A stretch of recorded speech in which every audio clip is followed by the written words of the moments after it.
ஓம் மகா கணபதியே நமக. அடுத்ததான் நம்ம பார்க்க இருக்கிறது பார்த்தீங்க அப்படின்னாக்கா மீனராசிக்கான வீடியோ. இந்த மீனராசி அன்பர்களுக்கு இந்த தமிழ் புத்தாண்டும் இந்த குரு பயிற்சி பலன்களும் எப்படி இருக்குன்னு பார்க்கும்போது முக்கியமாக இந்த தமிழ் புத்தாண்டில் கிரக நிலைகள் நடைகளை பார்ப்போம். அதில் பார்த்தீங்கன்னாக்கா ராசியிலேயே ராகு பகவானும் சுக்கிர பகவானும் புதன் பகவானும், ராசிக்கு 2ஆம் இடத்தில் சூரியன் குரு, 4ஆம் இடத்தில் சந்திரன், 7ஆம் இடத்தில் கேது, 12ஆம் இடத்தில் சனி செவ்வாய். இந்த அமைப்புகள் தான் இந்த வருடமானது புத்தாண்டு பிறக்குது. இந்த புத்தாண்டில் பார்த்தீங்கன்னாக்கா உங்களுக்கு முதல் தரமான யோகாதிபதினு சொல்லக்கூடிய 9ஆம் அதிபதி தனக்கு 12ஆம் இடத்தில் மறைந்திருந்து செவ்வாயின் 12ஆம் இடத்த அதிபதியோடு சேர்ந்து இருக்கிறது மிகப்பெரிய யோகமான ஒரு அமைப்புங்க. சார் என்ன சார் சொல்ல விரும்புகிறீங்க? எங்கள் ராசிக்கு 2ஆம் அதிபதி தனாதிபதியும் 9ஆம் அதிபதி பாக்கியாதிபதியும் தனக்கு 12ஆம் இடத்துல மறைந்திருக்கார், இது யோகமானா? கண்டிப்பாக இது யோகங்க. ஏன்னா 2ஆம் அதிபதி 12ஆம் 12ஆம் அதிபதி 2ஆம் இடமும் பரிவர்த்தனா யோகம் பெறத்தின் விளைவாக மிகப்பெரிய ஒரு ராஜயோக வாழ்க்கையை அனுபவிக்கக்கூடிய நபர்களாக இந்த மீனராசி அன்பர்கள் இருந்துட்டு இருப்பீங்கன்னு மட்டும் ஆணித்தரமாக தெளிவாக சொல்ல விரும்புகிறேங்க. காரணம் என்ன அப்படின்னு பார்த்தீங்கன்னாக்கா இந்த நேர காலகட்டத்தில் குரு பகவானோட அமைப்பானது குடும்பஸ்தானத்தில் உட்காந்துருக்கு, அது சூரியனோட சேர்ந்து உட்காந்துருக்குங்க.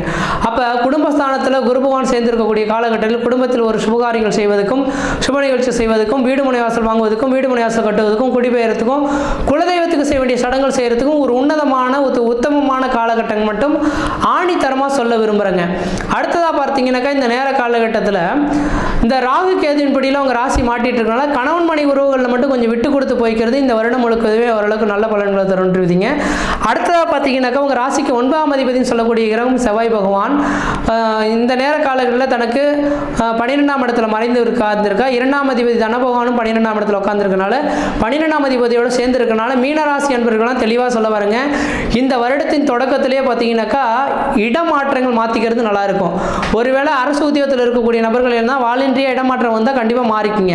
அல்லது ஊரை விட்டு வெளியூர் வெளிநாடு போகணும்னு நினச்சிங்கன்னா வெளிநாடு போய்க்குங்க.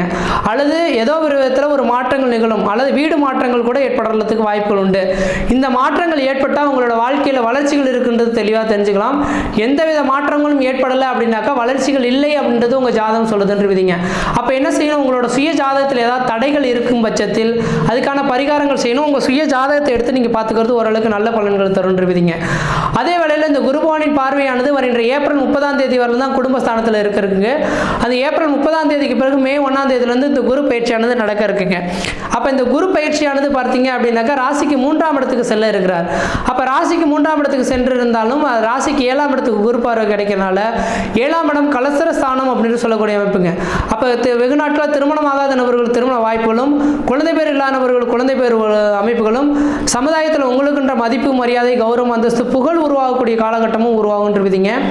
அதே வேளையில் பார்த்தீங்கன்னா ராசிக்கு 9ஆம் இடத்துக்கு குரு பகவான் பார்வை இருக்கனால தந்தைக்கு உங்களுக்கும் ஒரு இணக்கமான ஒரு சூழல்கள் ஏற்படுத்துகிறோம். நீங்கள் வணங்கக்கூடிய தெய்வம் உங்கள் கண்முன்னே வந்து நிற்கக்கூடிய அமைப்புகளும் உருவாகுன்றீங்க.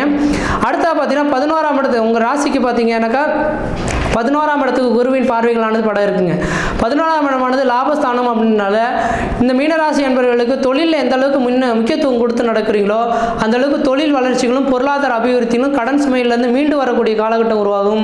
ஆனால் இந்த 2024 ஏப்ரல் மாதத்திலிருந்து 2025 ஏப்ரல் மாத காலகட்டம் வரலுமே மீனராசி அன்பர்களுக்கு குடும்பத்தில் ஒரு சுப நிகழ்வுகளும் சுபகாரியங்களும் வீடு முனைவாசல் வாங்குவதற்கும் வீடு முனைவாசல் கட்டுவதற்கும் குடிபெயர்த்துக்கும் குலதெய்வத்துக்கு செய்ய வேண்டிய சடங்குகள் செய்யறதுக்கும் ஒரு உன்னதமான காலகட்டமாக வந்துட்டு இருக்கு. அது ரியல் எஸ்டேட் பிஸ்னஸ் செய்யக்கூடிய நபர்களுக்கு அந்த ரியல் எஸ்டேட் பிஸ்னஸில் வளர்ச்சிகள் ஏற்படக்கூடிய காலகட்டங்கள் உருவாகும். விவசாயத்துறையில் இருக்கக்கூடிய நபர்களுக்கு விவசாயத்தில் பார்த்தீங்கன்னா சிவப்பு வண்ண பொருட்களானது வளர்ச்சிகள் தருன்றீங்க. வெங்காயம் மிளகாய் தக்காளி இந்த 3 பொருட்கள் சாகுபடி செய்யக்கூடிய நபர்களுக்கு உங்களுக்கு அதனால ஆதாயங்கள் பெறக்கூடிய காலகட்டம் உருவாகும். இதுக்கு முன்பாக கோர்ட்டு கேஸ் வழக்குகள் ஏற்பட்டு இருக்கக்கூடிய நபர்களுக்கு அதனால கோர்ட்டு கேஸ் வழக்குகள் வந்து மீண்டு வரதுக்கான வாய்ப்புகள் உருவாகும். கடன் பிரச்சனை இருக்கக்கூடிய நபர்கள் நிரந்தரமான கடன் பிரச்சனைகள் பெறக்கூடிய அமைப்புகள் உருவாகும். உங்கள் ராசிக்கு 9ஆம் அதிபதி குரு பகவான் சனி பகவான் 9ஆம் அதிபதி செவ்வாய் பகவான் 12ஆம் இடத்தில் இருக்கனால் வெளியூர் வெளிமாநில வெளிநாடு தொடர்புகளும் மிகப்பெரிய வளர்ச்சிகள் தருன்றீங்க. பொருளாதாரத்தில் பின்தங்கிய நபர்களுக்கு பொருளாதார அபிவிருத்திகள் பெறக்கூடிய காலகட்டம் உருவாகும். அதே போல வேலைவாய்ப்பு இல்லாத நபர்களுக்கு நிரந்தரமான வேலை வாய்ப்புகளும் வீடு முனைவாசல் வாங்கணும் வீடு முனைவாசல் கட்டணும்னு நினைக்கக்கூடிய நபர்களுக்கு நிரந்தரமான வீடு முனைவாசல் வாங்குவதற்கும் வீடு முனைவாசல் கட்டுவதற்குமான உகந்த காலகட்டமாக உருவாகும்ன்றீங்க. திருமணமாகாத நபர்களுக்கு ஏன்னா இந்த நேர காலங்களில் குடும்பஸ்தானத்தின் தொடக்கத்தில் தான் இந்த வருடம் தொடங்குதுங்க. ஆனால் குடும்பஸ்தானத்தில் குரு பகவான் இருக்கனால திருமணம் திருமணமாகாத நபர்கள் திருமண வாய்ப்புகளும், குழந்தை பேர் இல்லாத நபர்கள் குழந்தை பேர் உருவாகிறதுக்கான வாய்ப்புகள் உண்டு. அதேபோல் அரசு உத்தியோகத்துக்காக காத்திருக்கக்கூடிய நபர்களுக்கு அரசு உத்தியோகம் பெறக்கூடிய அமைப்புகள் உருவாகும்.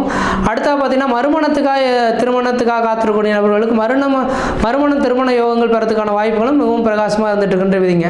அதனால் எனக்கு தெரிஞ்சளவு இந்த தமிழ் புத்தாண்டில் குரோதி வருட தமிழ் புத்தாண்டானது இந்த மீனராசி என்பவர்களுக்கு ஓரளவுக்கு வளர்ச்சி மிகுந்த ஒரு காலகட்டமாக தான் இருந்துகிட்ருக்கு. அது எந்த அளவுக்கு நீங்கள் முயற்சி எடுத்துக்கிறீங்களோ அதுதான் உங்களோட அறிவின் திறமைன்றவிதிங்க. இந்த குரு பயிற்சியுமே பார்த்தீங்கன்னா ராசிக்கு 2ஆம் இடத்துலேருந்து 3ஆம் இடத்துக்கு சென்றாலும் கூட முயற்சிகள் பலிதமாகுன்றவிதிங்க. எடுக்கக்கூடிய காரியங்கள் வெற்றி பெறக்கூடிய காலகட்டம் உருவாகுன்றவிதிங்க. அதனால் இந்த குரோதி வருட தமிழ் புத்தாண்டானது ஓரளவுக்கு நல்லா இருக்குது. அதே போல் குரு பயிற்சியும் ஓரளவுக்கு சிறப்பாக இருந்துட்டு இருக்கின்றவிதிங்க. இந்த வருட காலகட்டத்தில் நீங்கள் எது செய்தாலும் அது உங்களுக்கு சாதகமான சூழல்கள், கடன் சுமைகள்லேருந்து மீண்டு வர்றது, கொடுத்த பணங்கள் திரும்ப கிடைக்கிறதுக்கான வாய்ப்புகள் உருவாகிறது, இது மாதிரியான ஒரு காலகட்டங்கள் உருவாகுன்றவிதிங்க. அதையும் பார்த்து இருந்துங்க. அதே வேளையில் இந்த வருட காலகட்டத்தில் எனக்கு தெரிஞ்ச மீனராசி அன்பர்கள் தன் தந்தை வழி சொத்து சோகத்தில் ஏதாவது வில்லங்கள் இருக்குனாக்கா அதை இந்த நேரத்தில் தீர்த்து முடிச்சுக்கிறதுக்கான ஒரு உகந்த காலகட்டமாக இருந்துட்டு இருக்கின்றவிதிங்க. மற்ற விதத்தில் உங்களுக்கு எந்த விதத்தையும் தோஷங்களோ பாதிப்புகளோ சொல்கிறதுக்கான அமைப்புகள் கிடையாது. சீரும் சிறப்புமாகவே இருப்பீங்க, நலமாக இருப்பீங்க. நன்றி, வணக்கம்.